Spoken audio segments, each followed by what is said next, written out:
Halo teman-teman, Assalamualaikum warahmatullahi wabarakatuh. Bagaimana kabarnya hari ini? Semoga sehat selalu ya. Sebelum pembelajaran dimulai, marilah kita berdoa terlebih dahulu. Berdoa mulai. Berdoa cukup. Kata pepatah, tak kenal maka tak sayang, tak kenal maka tak aruf. Perkenalkan, kami dari kelompok 6 yang beranggotakan saya sendiri, Vina Anistia Cahyani, Risma Rianti, dan Ari Syaifuddin akan mempresentasikan hasil diskusi kami tentang perjuangan mempertahankan kemerdekaan. Sebelum presentasi dimulai, marilah kita tepuk semangat terlebih dahulu. 1, 2, 3, tepuk semangat.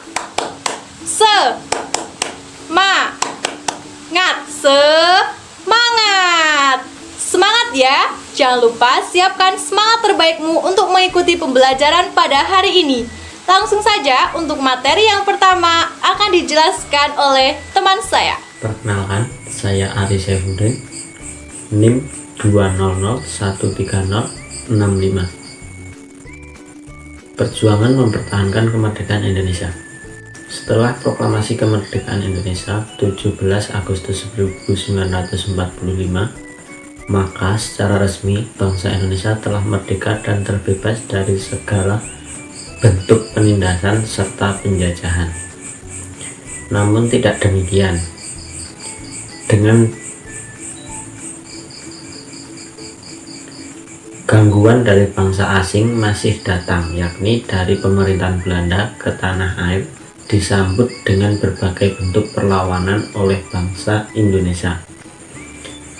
Sehingga sejak 1945 sampai 1950 telah terjadi berbagai macam pertempuran antara pihak Indonesia dengan Belanda yang dibantu oleh pasukan Inggris.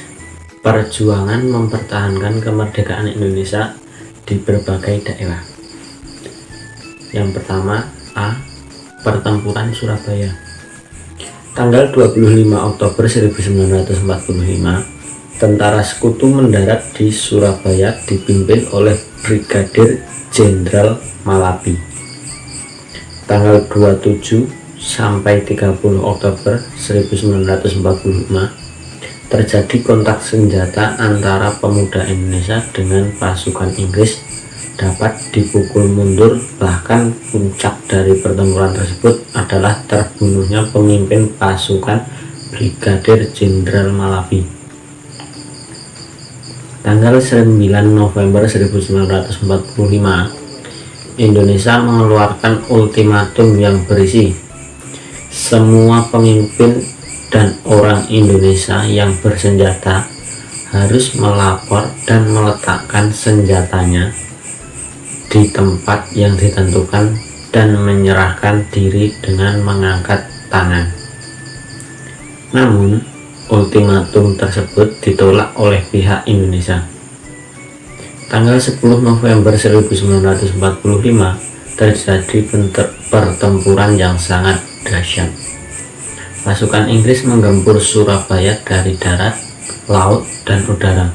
Peristiwa 10 November ini diperingati sebagai Hari Pahlawan. B. Pertempuran Ambarawa. Pada tanggal 20 Oktober 1945, sekutu di bawah pimpinan Brigadir Bethel mendarat di Semarang dengan maksud mengurus tawanan perang. Kedatangan sekutu ini diboncengi Nica. Namun, ketika pasukan sekutu dan Nica telah sampai di Ambarawa dan Magelang untuk membebaskan para tawanan tentara Belanda, para tawanan tersebut justru dipersenjatai sehingga menimbulkan kemarahan pihak Indonesia. Tanggal 27 Oktober 1945, di kota Magelang terjadi pertempuran antara pasukan TKR dengan pasukan gabungan Inggris dan Nica. Insiden tersebut terhenti setelah IR Soekarno dan Brigadir Battle melakukan perundingan dan memperoleh kata sepakat. Namun ternyata pihak sekutu mengingkari janji, sehingga pada tanggal 23 November sampai 11 Desember 1945 di Ambarawa pecah pertempuran antara TKR dan sekutu. Pada tanggal 12 Desember 1945 pertempuran berkobar di Ambarawa. Kolonel Sudirman langsung memimpin pasukannya yang menggunakan taktik gelar supit urang atau pengepungan rangkap dari dua sisi, sehingga musuh benar-benar terkurung. Setelah bertempur selama 4 hari, pada tanggal 15 Desember 1945 pertempuran berakhir. Indonesia berhasil merebut Ambarawa dan sekutu dibuat mundur. Kemenangan pertempuran ini kini diabadikan dengan didirikan Monumen Palagan Ambarawa dan diperingati hari jadi TNI Angkatan Udara atau Hari Juang Kartika. C. Pertempuran Medan Area. Pada tanggal 9 Oktober 1945, pasukan sekutu di bawah pimpinan Brigjen T.E.D. Kelly mendarat di Medan dan diboncengi Nica yang dipersiapkan untuk mengambil alih pemerintahan. Pada tanggal 13 Oktober 1945, pemuda dan TKR ikut bertempur melawan sekutu dan Nica dalam upaya merebut dan mengambil alih gedung-gedung pemerintahan dari tangan sekutu. Pada tanggal 10 Desember 1945, sekutu dan Nica melancarkan serangan besar-besaran terhadap kota Medan. Dan pada bulan April 1946, sekutu berhasil menduduki kota Medan. Untuk melanjutkan perjuangan di Medan, maka pada bulan Agustus 1946 dibentuk Komando Resimen Laskar Rakyat Medan Area. Komando ini terus mengadakan serangan terhadap sekutu di wilayah Medan. Hampir di seluruh wilayah Sumatera terjadi perlawanan rakyat. D. Bandung Lautan Api. Peristiwa Bandung Lautan Api adalah peristiwa kebakaran terbesar terjadi di kota Bandung pada tanggal 24 Maret 1946. Dalam waktu 7 jam, sekitar 200.000 penduduk kota Bandung membakar rumah mereka, meninggalkan kota menuju pegunungan di daerah selatan Bandung. Hal ini dilakukan untuk mencegah tentara sekutu dari Nica Belanda untuk dapat menggunakan kota Bandung sebagai markas strategis militer dalam Perang Kemerdekaan Indonesia. Karena kejadian tersebut, Inggris merasa tidak terima dan mulai menyerang sehingga pertempuran terjadi sengit. Pertempuran yang paling besar terjadi di desa Deyung Kolot, di mana pada gedung amunisi besar milik tentara sekutu. Dalam pertempuran ini Muhammad Toha dan Ramdan, dua anggota milisi BRI Barisan Rakyat Indonesia, terjun dalam misi untuk menghancurkan gudang amunisi tersebut, dan Muhammad Toha berhasil meledakkan gudang tersebut. E. Generasi Militer Belanda 1. Generasi militer Belanda 1 diawali oleh perselisihan Indonesia dan Belanda akibat perbedaan penafsiran terhadap ketentuan hasil perundingan Linggarjati. Pada tanggal 21 Juli 1947, Belanda melancarkan aksi polisional yang dikenal dengan agresi militer 1.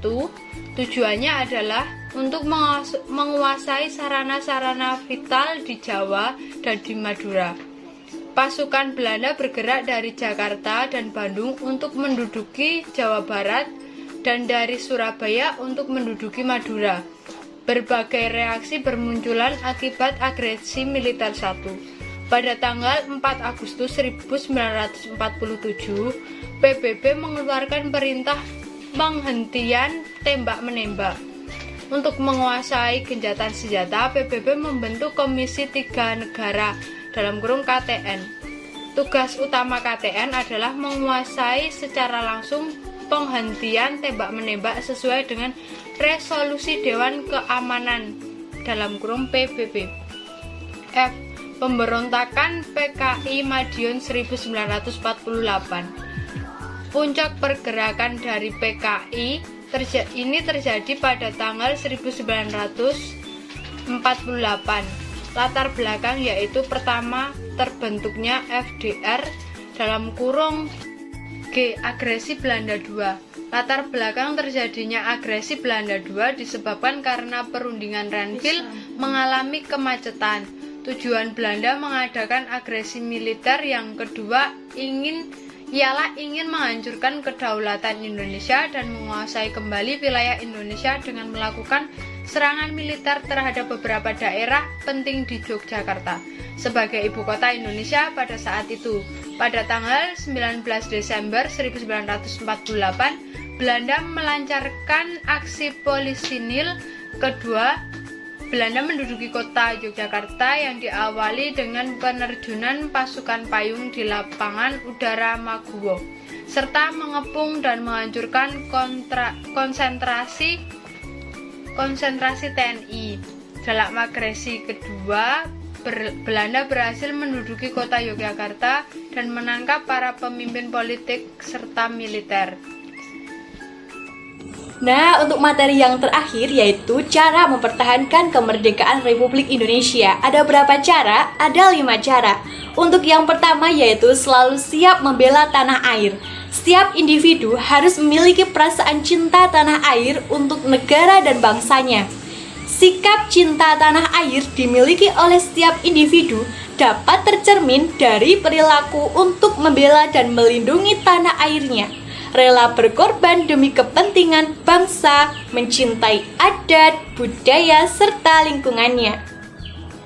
Nah, sikap cinta tanah air ini tercermin dari perilaku. Yang pertama, bangga menggunakan produk dalam negeri.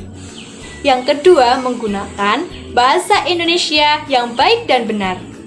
Yang ketiga, ikut kegiatan saat memperingati kemerdekaan Republik Indonesia. Yang keempat, melestarikan budaya bangsa Indonesia. Yang kelima, menuntut ilmu dan belajar dengan sungguh-sungguh. Yang keenam, mengharumkan nama bangsa Indonesia dengan prestasi. Yang ketujuh, hidup rukun dan gotong royong. Yang kedelapan, menciptakan lingkungan yang rukun antar umat beragama. Cara mempertahankan kemerdekaan Republik Indonesia yang kedua yaitu selalu menjaga keutuhan bangsa dan negara. Kemerdekaan Indonesia yang telah diraih harus dijaga dan diisi dengan berbagai hal untuk mewujudkan tujuan bangsa dan negara Indonesia sebagaimana tertuang dalam pembukaan Undang-Undang Dasar 1945. Menjadi kewajiban kita bersama Tentara Nasional Indonesia untuk menjaga keutuhan tanah air Indonesia. Cara yang ketiga yaitu menolak campur tangan atau intervensi asing. Intervensi pemerintah sebagai penyedia dan pengelola sangat tergantung dengan kondisi pasar. Apabila pasar sudah efektif, maka intervensi pemerintah cenderung rendah. Namun, apabila pasar belum efektif, maka mau tidak mau pemerintah harus masuk sebagai market player. Baik turun langsung maupun melalui instansi yang sudah dibentuk seperti BUMN. Efektif tidaknya suatu pasar akan berubah seiring dengan perkembangan ekonomi, maka tingkat intervensi pemerintah juga harus adaptif. Cara mempertahankan kemerdekaan Indonesia yang keempat adalah melestarikan budaya bangsa. Negara Indonesia adalah negara kepulauan yang sangat luas. Banyak pulau, tentu banyak suku bangsa. Keanekaragaman suku bangsa ini menimbulkan banyak keragaman adat dan budaya. Meski berbeda suku dan budayanya, warga Indonesia mampu membawa perbedaan itu menjadi kekuatan bangsa. Perbedaan dari masing-masing daerah wajib dihargai, baik di lingkungan tempat tinggal, masyarakat, dan sekolah. Terdapat beberapa sikap untuk menghargai budaya orang lain. Sikap yang pertama yaitu mau belajar budaya daerah lain. Yang kedua, melihat pertunjukan atau pentas budaya daerah lain. Yang ketiga, tidak menganggap budaya lain itu rendah dibandingkan budaya daerah sendiri. Yang keempat adalah menghindari sikap kedaerahan. Cara yang terakhir, yang kelima, yaitu memperkuat sistem pertahanan dan keamanan. Sistem pertahanan keamanan juga didasari atas tanggung jawab akan hak dan kewajiban warga negara. Rasa yakin pada kekuatan sendiri, serta kepercayaan pada kemenangan dan pantang menyerah. Pertahanan negara juga memperhatikan prinsip kemerdekaan, kedaulatan, serta keadilan sosial. Dalam sistem pertahanan keamanan, rakyat semesta fungsinya sebagai rakyat kekuatan pendukung. Sementara TNI dan Polri berfungsi sebagai kekuatan utama. TNI bertugas melindungi, mempertahankan, dan memelihara keutuhan dan kedaulatan NKRI. Polri bertugas menjaga keamanan serta ketertiban di masyarakat, melindungi, mengayomi, dan melayani masyarakat, serta menegakkan hukum. Baik teman-teman, sekarang sudah paham ya, ada berapa cara mempertahankan kemerdekaan Indonesia. Jadi setiap individu berhak mempertahankan kemerdekaan Republik Indonesia. Sekian presentasi dari kelompok kami. Apabila terdapat perkataan ataupun perbuatan yang kurang berkenan di hati teman-teman, kami mohon maaf yang sebesar-besarnya. Yang benar datangnya dari Allah, yang salah datangnya dari saya pribadi. Nun wal qalami wa ma yasturun, fastabiqul khairat. Wassalamualaikum warahmatullahi wabarakatuh. Selamat belajar. Semoga bermanfaat.